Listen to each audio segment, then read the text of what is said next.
For many people, it is convenient to use a phone or smartwatch as a credential. We call these smart credentials. Using these means that you can issue access permissions to people remotely without having to give them a physical token. Depending on the circumstances, using smart credentials can also be more convenient, lower cost, and more secure than using conventional tokens.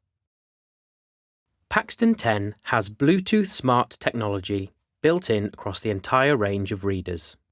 This means it's been designed from the ground up to work with your mobile devices. Paxton10 can operate in 3 distinct ways with mobile devices.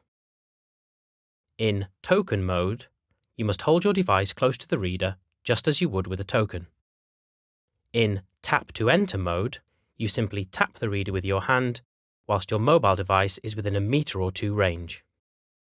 In long range mode, simply bring your mobile device within 5 to 10 metres of the reader.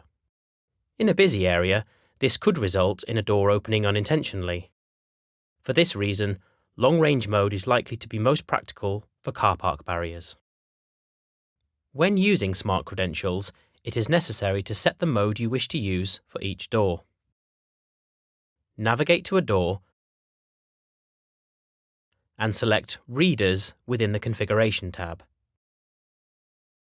Here, you can configure which smart credential mode you wish to use for each reader on that door. This is based upon the biometric identification supported by your handheld device. Issuing smart credentials to people is completely free and couldn't be simpler. Navigate to a person's record and select the Credential tab.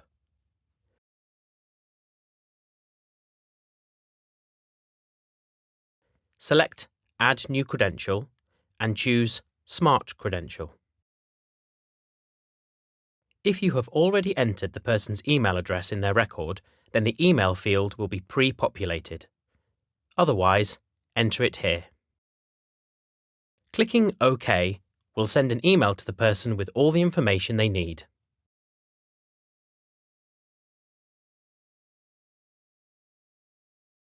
They receive an email from Paxton10 and download the Paxton Key app. It's free. Then, they click on the link in the email to register. That's it. Thanks for watching. For more information about Paxton10, have a look at some of our other videos.